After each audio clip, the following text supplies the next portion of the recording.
बढ़ते आगे, पिछले 4 सालों से जारी रूस यूक्रेन युद्ध थमने की बजाय और भी भीषण होते जा रहा है और अब रूस यूक्रेन युद्ध एक नए और ज्यादा खतरनाक मोड़ पर जाता हुआ दिख रहा है। एक तरफ नाटो देश फिनलैंड रूस की सीमा के बेहद करीब अमेरिकी F-35 स्टिल्थ फाइटर जेट तैनात करने की तैयारी में है, तो वहीं दूसरी ओर यूक्रेन रूस के भीतर और कब्जे वाले इलाकों में लगातार लंबी दूरी के ड्रोन हमले कर रहा है। इन दोनों घटनाओं ने रूस की रणनीतिक चिंता बढ़ाई है, कई गुना बढ़ा दिया है। तो वहीं खबरें आ रही है कि पुतिन गुस्से में है। यूक्रेन की मदद करने के कारण पुतिन अब नाटो देशों में कब्जे की तैयारी में है। दरअसल अमेरिकी खुफिया एजेंसी की रिपोर्ट में बड़ा दावा किया गया कि पुतिन के युद्ध लक्ष्य अब भी नहीं बदले हैं। पुतिन की पूर्व सोवियत क्षेत्रों पर भी नजर बनी हुई है। तो आपको बता दें कि कुल मिलाकर जो ये पुतिन का प्लान है वो कहा जा रहा है कि तैयार है, और क्या रूस के विस्तार की जो तैयारी है वो चल रही है पुतिन की तरफ से, ये अपने आप में बेहद महत्वपूर्ण हो जाता है। और कहीं ना कहीं अब देखना ये है कि आने वाले समय में किस तरह से जो स्थिति है वो नजर आएगी। तो देखिए, जो नाटो देश में कब्जे की तैयारी में है रूस, इसको अगर आप ग्राफिक्स के जरिए हम समझाने की कोशिश करते हैं, अमेरिकी खुफिया एजेंसी की रिपोर्ट में ये बड़ा दावा किया गया है। यूक्रेन की मदद करने के चलते जो नाटो है उस पर भड़कते हुए पुतिन नजर आए हैं। पुतिन के युद्ध लक्ष्य अभी भी नहीं बदले हैं। तो आपको बता दें कि अगर आप ऐसे समझे तो पूर्व सोवियत क्षेत्रों पर पुतिन की नजर काफी ज्यादा है। पूर्व सोवियत क्षेत्रों को वापस हासिल करने पर पुतिन जो है वो अड़ चुके हैं। संपूर्ण यूक्रेन पर कंट्रोल करना चाहते हैं, एक तरफ पूरा यूक्रेन चाहते हैं, दूसरी तरफ नाटो पर भी कंट्रोल करना चाहते हैं। अब नाटो चीफ ने कहा है कि जरूरत पड़ी तो यूक्रेन भेजेंगे सेना, पोलैंड में नाटो खोलेगा लॉजिस्टिक हब, यह भी कहा जा रहा है। इसके अलावा नाटो रूस के बीच जो तनाव है वो बढ़ चुका है और दुनिया पर एक बार फिर से जो महायुद्ध का खतरा है वो भी मंडराता हुआ नजर आ रहा है। तो कुल मिलाकर अगर आप इस पूरी स्थिति को समझे तो देखिए, जो पुतिन है वो कहीं ना कहीं गुस्से में है, और अगर पुतिन गुस्से में है और जिस तरह से लगातार उनकी रणनीति चल रही है, तो क्या आने वाले समय में यह माना जाए कि ना सिर्फ यूक्रेन बल्कि नाटो के लिए भी मुश्किलें और ज्यादा होंगी, क्योंकि पुतिन कहीं ना कहीं काफी गुस्से में है, क्योंकि नाटो की तरफ से लगातार मदद मिल रही है और जो नाटो के देश है वो कहीं ना कहीं रूस के लिए परेशानी बढ़ा रहे हैं। और अब इस बात से पुतिन का गुस्सा है वो काफी ज्यादा बढ़ रहा है। तो लगातार हम आपको बता रहे हैं कि संपूर्ण यूक्रेन पर कंट्रोल करना चाहते हैं पुतिन। और चलिए, हमारे साथ बातचीत करने के लिए मेजर जनरल रिटायर पीके सहगल सर, डिफेंस एक्सपर्ट, जुड़े हुए हैं बातचीत करने के लिए। पीके सहगल सर, जो ये स्थिति है, अब तक तो ये युद्ध चल जरूर रहा था यूक्रेन और रूस के बीच में, लेकिन अगर ये युद्ध चल रहा है और यूक्रेन इस युद्ध में टिका हुआ है तो इसके पीछे बड़ा कारण नाटो और साथ ही साथ अमेरिका है। अब जो रूस है, जो पुतिन है, उनका गुस्सा ना सिर्फ यूक्रेन पर है बल्कि नाटो देशों पर भी है, क्योंकि जाने अनजाने नाटो ने भी काफी नुकसान रूस को पहुंचाया है। इस बात को पुतिन समझ रहे हैं। क्या माना जाए, आने वाले युद्ध में जो युद्ध की तस्वीर है वो किस तरह से बदल सकती है? मेरे मुताबिक युद्ध की तस्वीर नहीं बदलेगी जी। पुतिन साफ तौर पे जानते हैं कि उनकी मंशा और काबिलियत में बड़ा जबरदस्त फर्क है। अमेरिका की जो इंटेलिजेंस रिपोर्ट है, आपने आधी रिपोर्ट के बारे में दर्शाया है। तुलसी गबार्ड ने साफ तौर पे कहा कि रूस जो है साफ तौर पे जानता है कि उसकी फौज में क्षमता नहीं है, ताकत नहीं है, उनकी कैपेबिलिटी नहीं है उनकी परफॉर्मेंस को निगाह में देखते हुए कि वो यूक्रेन को पकड़ सके। अगर अब देखो, जब से 4 साल के अंदर यूक्रेन का तकरीबन ओनली 15% एरिया जो उन्होंने कैप्चर किया हुआ है, और डॉनबास का एरिया जो कैप्चर करना चाहते थे और जो 4 प्रोविंसेस था उसमें भी उनको कोई बड़ी कामयाबी नहीं मिली। इसके बावजूद उनके दावे बड़े ज़बरदस्त थे।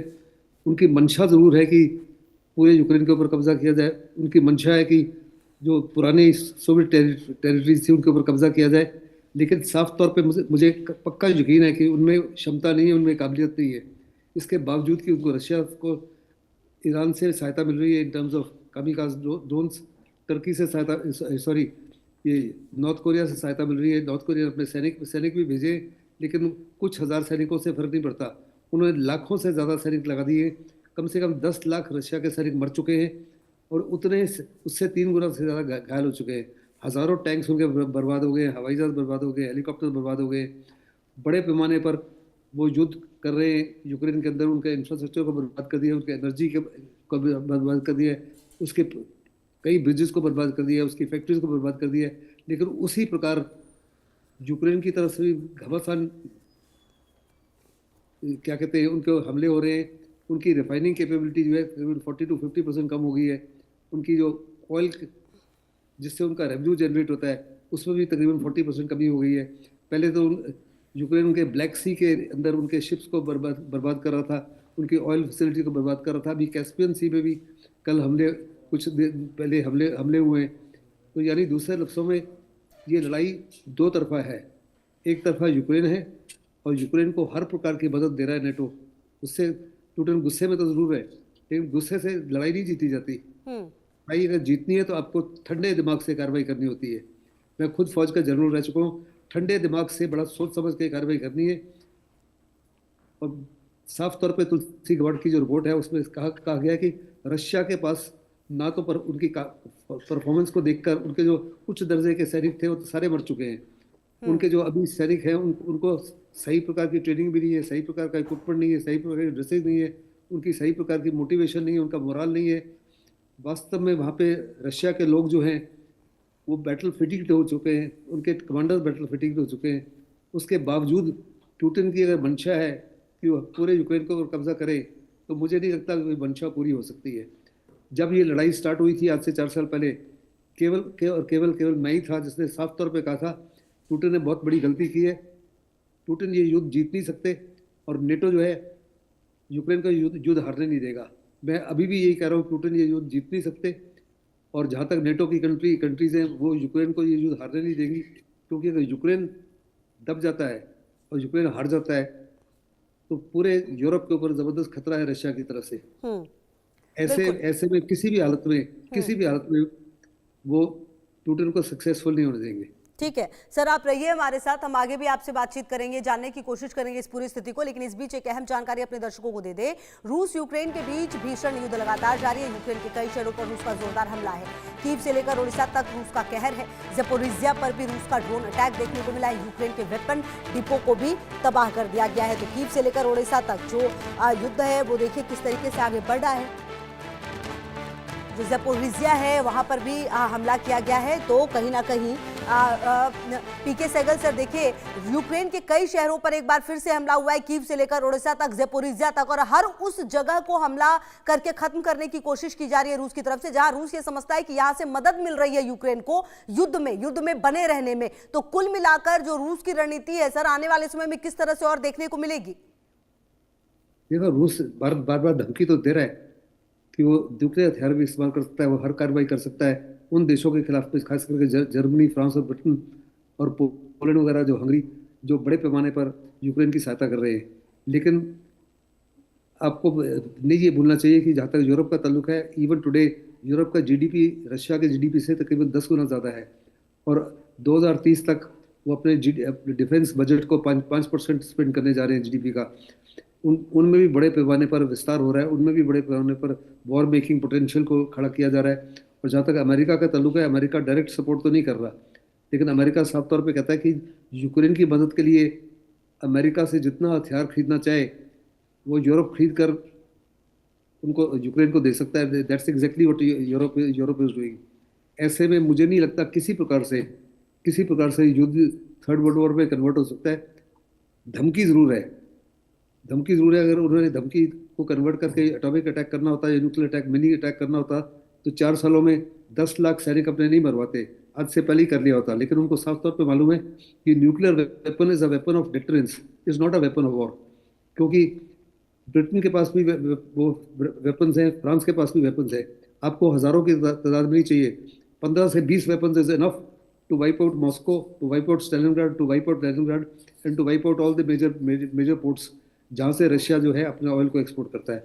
ऐसे में मुझे नहीं लगता किसी भी हालत में पुतिन इस मामले की गलती करेंगे।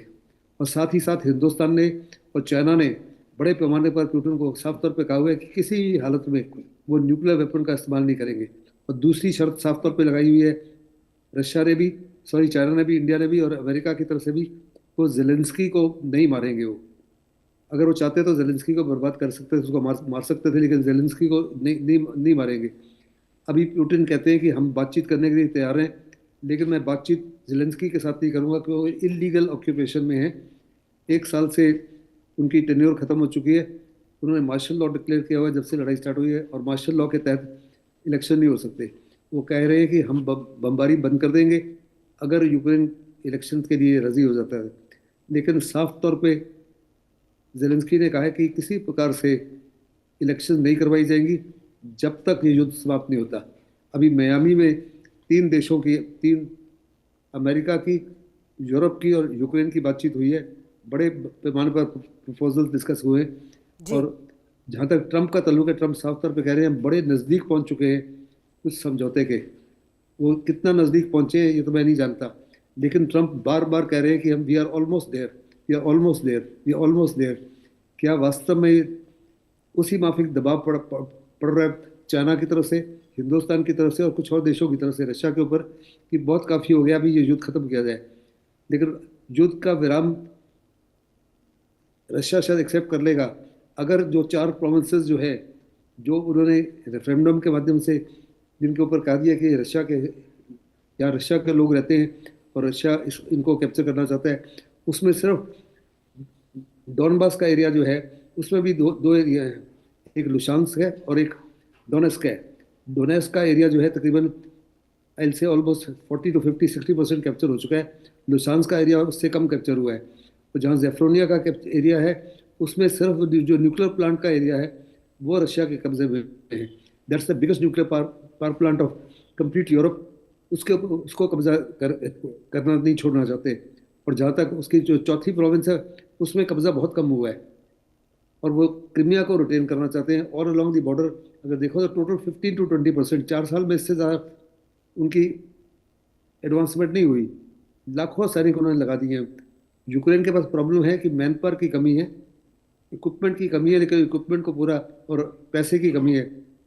अभी आप देखो कि कुछ ही दिनों पहले यूरोपियन यूनियन ने उसको $91 बिलियन देने की सहायता, बहुत फाइनेंशियल एंड मिलिट्री एड। पहले कह रहे थे कि जो रशिया के एसेट्स हैं यूरोप में अबाउट $214 बिलियन उनको फ्रीज कर दिया जाएगा, उसके माध्यम से यूक्रेन को मदद की जाएगी। लेकिन हंगरी के विरोध के और ब्रसल्स के विरोध के बाद वो उसको फैसले को रद्द कर दिया गया। लेकिन यूरोप ने अपने तरफ से बिल्कुल सर, कहीं ना कहीं अब देखना ये है कि आने वाले समय में ये जो पूरा युद्ध जिस तरीके से रशिया लेकर जाना चल रहा है, किस तरह की तस्वीर सामने आएगी। बहुत शुक्रिया आपका हमारे साथ जुड़ने के लिए और बातचीत करने के लिए। बढ़ते हैं